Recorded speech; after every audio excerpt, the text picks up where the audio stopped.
Faithful John, fairy tale by the Brothers Grimm. There was once on a time an old king who was ill, and thought to himself, I am lying on what must be my deathbed. Then said he, tell Faithful John to come to me. Faithful John was his favorite servant, and was so called, because he had for his whole life long been so true to him. When therefore he came beside the bed, the king said to him, Most faithful John, I feel my end approaching, and have no anxiety except about my son. He is still of tender age, and cannot always know how to guide himself. If thou dost not promise me to teach him everything that he ought to know, and to be his foster father, I cannot close my eyes in peace. Then answered Faithful John, I will not forsake him, and will serve him with fidelity, even if it should cost me my life. On this, the old king said, Now I die in comfort and peace. Then he added, After my death, thou shalt show him the whole castle, all the chambers, halls, and vaults, and all the treasures which lie therein. But the last chamber in the long gallery, in which is the picture of the princess of the golden dwelling, shalt thou not show? If he sees that picture, he will fall violently in love with her, and will drop down in a swoon, and go through great danger for her sake. Therefore thou must preserve him from that. And when Faithful John had once more given his promise to the old king about this, the king said no more, but laid his head on his pillow, and died. When the old king had been carried to his grave, Faithful John told the young king all that he had promised his father on his deathbed, and said, This will I surely perform, and will be faithful to thee as I have been faithful to him, even if it should cost me my life. When the morning was over, Faithful John said to him, It is now time that thou shalt see thine inheritance. I will show thee thy father's palace. Then he took him about everywhere, up and down, and let him see all the riches and the magnificent apartments. Only there was one room which he did not open, that in which hung the dangerous picture.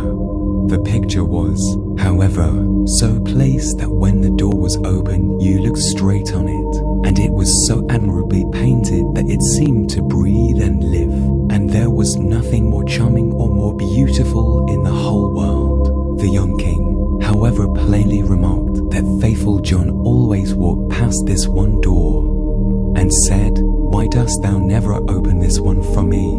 There is something within it. He replied, Which would terrify thee? But the king answered, I have seen all the palace, and I will know what is in this room also. And he went and tried to break open the door by force. Then Faithful John held him back and said, I promised thy father before his death that thou shouldst not see that which is in this chamber. It might bring the greatest misfortune on thee and on me. No, replied the young king. If I do not go in, it will be my certain destruction. I should have no rest day or night until I had seen it with my own eyes. I shall not leave the place now until thou hast unlocked the door. Then Faithful John saw that there was no help for it now, and with a heavy heart and many sighs, sought out the key from the great bunch. When he had opened the door, he went in first, and thought by standing before him he could hide the portrait, so that the king should not see it in front of him. But what availed that? The king stood on tiptoe and saw it over his shoulder, and when he saw the portrait of the maiden, which was so magnificent and shone with gold and precious stones, he fell fainting to the ground. Faithful John took him up, carried him to his bed, and sorrowfully thought, The misfortune has befallen us. Lord God, what will be the end of it? Then he strengthened him with wine, until he came to himself again. The first words the king said were, the beautiful portrait. Whose is it? That is the princess of the golden dwelling, answered Faithful John. Then the king continued, My love for her is so great, that if all the leaves on all the trees were tongues, they could not declare it. I will give my life to win her. Thou art my most faithful John, thou must help me. The faithful servant considered within himself for a long time, to set about the matter, for it was difficult even to obtain a sight of the king's daughter. At length he thought of a way, and said to the king, "Everything which she has about her is of gold: tables, chairs, dishes, glasses, bowls, and household furniture. Among thy treasures are 5 tons of gold. Let one of the goldsmiths of the kingdom work these up into all manner of vessels and utensils, into all kinds of birds, wild beasts and strange animals, such as may please her, and we will go there with them and try our luck." The king ordered all the goldsmiths to be brought to him, and they had to work night and day until at last the most splendid things were prepared. When everything was stowed on board a ship, faithful John put on the dress of a merchant, and the king was forced to do the same in order to make himself quite unrecognizable. Then they sailed across the sea and sailed on until they came to the town wherein dwelt the princess of the golden dwelling. Faithful John bade the king stay behind on the ship and wait for him. "Perhaps I shall bring the princess with me," said he. "Therefore see that everything is in order. Have the golden vessels set out and the whole ship decorated." Then he gathered together in his apron all kinds of gold things, went on shore and walked straight to the royal palace. When he entered the courtyard of the palace, a beautiful girl was standing there by the well with 2 golden buckets in her hand, drawing water with them. And when she was just turning round to carry away the sparkling water, she saw the stranger and asked who he was. So he answered, "I am a merchant," and opened his apron and let her look in. Then she cried, "Oh, what beautiful gold things," and put her pails down and looked at the golden wares one after the other. Then said the girl, "The princess must see these. She has such great pleasure in golden things that she will buy all you have." She took him by the hand and led him upstairs, for she was the waiting maid. When the king's daughter saw the wares, she was quite delighted and said, "They are so beautifully worked that I will buy them all of thee." But faithful John said, "I am only the servant of a rich merchant. The things I have here are not to be compared with those my master has in his ship. They are the most beautiful and valuable things that have ever been made in gold." She wanted to have everything brought to her there, but he said, "There are so many of them that it would take a great many days to do that, and so many rooms would be required to exhibit them, that your house is not big enough." Then her curiosity and longing were still more excited, until at last she said, "Conduct me to the ship. I will go there myself, and behold the treasures of thy master." On this faithful John was quite delighted, and led her to the ship. And when the king saw her, he perceived that her beauty was even greater than the picture had represented it to be, and thought no other than that his heart would burst in twain. Then she got into the ship, and the king led her within. Faithful John, however, remained behind with the pilot, and ordered the ship to be pushed off, saying, "Set all sail, till it fly like a bird in air." Within, however, the king showed her the golden vessels, every one of them, also the wild beasts and strange animals. Many hours went by whilst she was seeing everything, and in her delight she did not observe that the ship was sailing away. After she had looked at the last, she thanked the merchant and wanted to go home. But when she came to the side of the ship, she saw that it was on the deep sea far from land, and hurrying onwards with all sail set. "Ah," cried she in her alarm, "I am betrayed. I am carried away, and have fallen into the power of a merchant. I would die rather."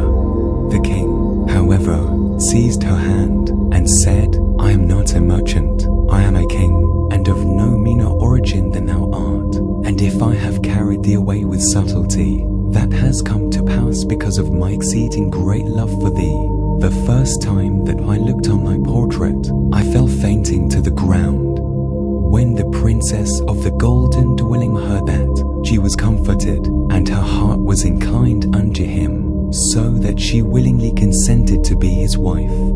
It happened, however, While they were sailing onwards over the deep sea, that faithful John, who was sitting on the forepart of the vessel, making music, saw through ravens in the air, which came flying towards them. They stopped playing and listened to what they were saying to each other.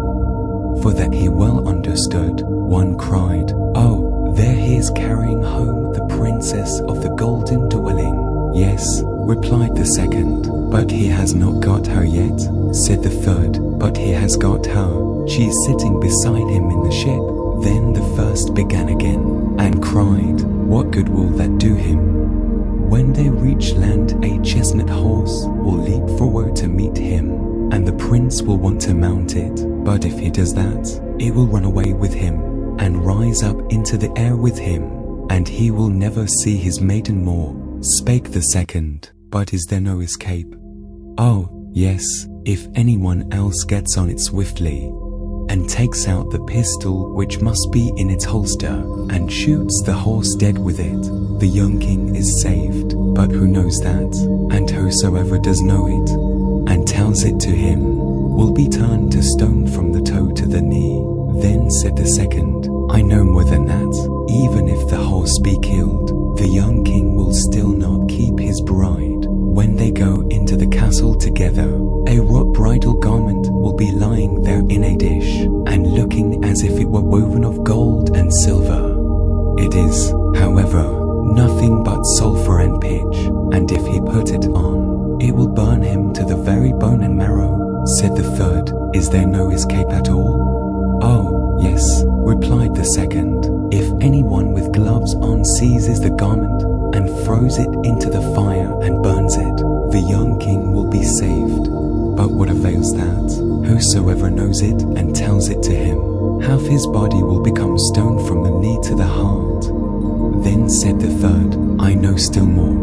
Even if the bridal garment be burned, the young king will still not have his bride. After the wedding, when the dancing begins and the young queen is dancing, she will suddenly turn pale and fall down as if dead. And if someone does not lift her up and draw 3 drops of blood from her right breast and spit them out again, she will die. But if anyone who knows that were to declare it, he would become stone from the crown of his head to the sole of his foot." When the ravens had spoken of this together, they flew onwards, and faithful John had well understood everything. But from that time forth he became quiet and sad. For if he concealed what he had heard from his master, the latter would be unfortunate, and if he discovered it to him, he himself must sacrifice his life. At length, however, he said to himself, "I will save my master, even if it bring destruction on myself." When therefore they came to shore, all happened as had been foretold by the ravens, and a magnificent chestnut horse sprang forward. "Good," said the king, "he shall carry me to my palace," and was about to mount it when faithful John got before him, jumped quickly on it, drew the pistol out of the holster, and shot the horse. Then the other attendants of the king, who after all were not very fond of faithful John, cried, "How shameful to kill the beautiful animal that was to have carried the king to his palace." But the king said, "Hold your peace and leave him alone. He is my most faithful John. Who knows what may be the good of that?" They went into the palace, and in the hall there stood a dish, and therein lay the bridal garment, looking no otherwise than as if it were made of gold and silver. The young king went towards it and was about to take hold of it, but faithful John pushed him away, seized it with gloves on, carried it quickly to the fire and burnt it. The other attendants again began to murmur, and said, "Behold, now he is even burning the king's bridal garment." But the young king said, "Who knows what good he may have done? Leave him alone. He is my most faithful John." And now the wedding was solemnized. The dance began, and the bride also took part in it. Then faithful John was watchful and looked into her face, and suddenly she turned pale and fell to the ground as if she were dead. On this he ran hastily to her, lifted her up and bore her into a chamber. Then he laid her down, and knelt and sucked the 3 drops of blood from her right breast, and spat them out. Immediately she breathed again and recovered herself.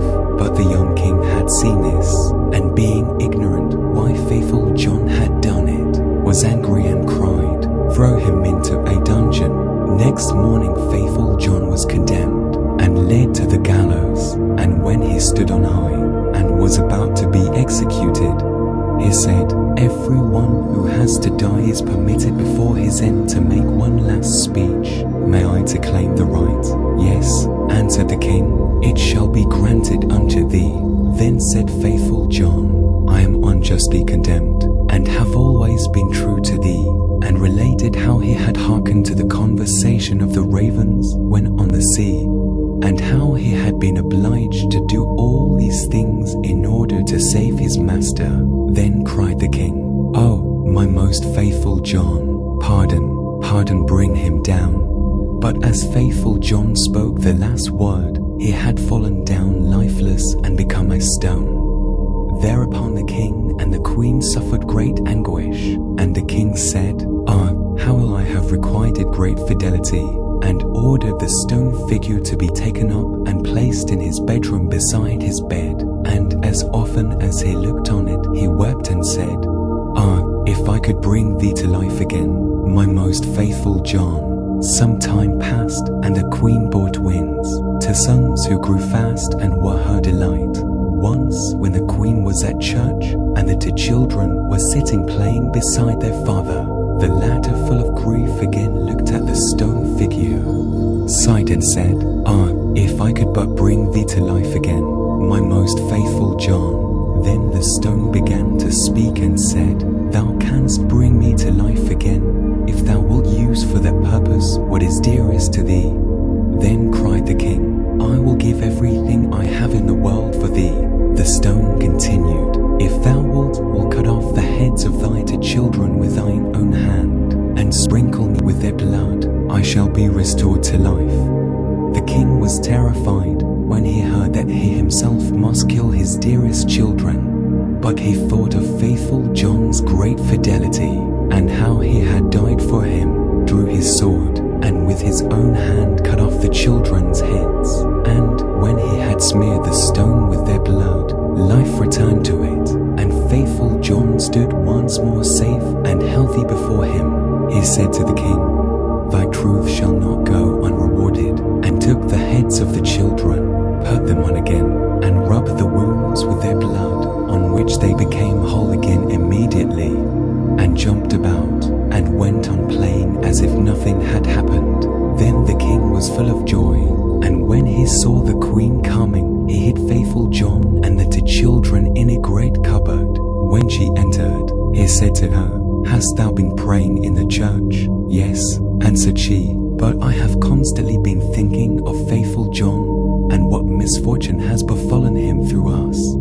Then said he, "Dear wife, we can give him his life again, but it will cost us our 2 little sons, whom we must sacrifice." The queen turned pale, and her heart was full of terror, but she said, "We owe it to him, for his great fidelity." Then the king was rejoiced that she thought as he had thought, and went and opened the cupboard, and brought forth faithful John and the children, and said, "God be praised, he is delivered, and we have our little sons again also," and told her how everything had occurred. Then they dwelt together in much happiness until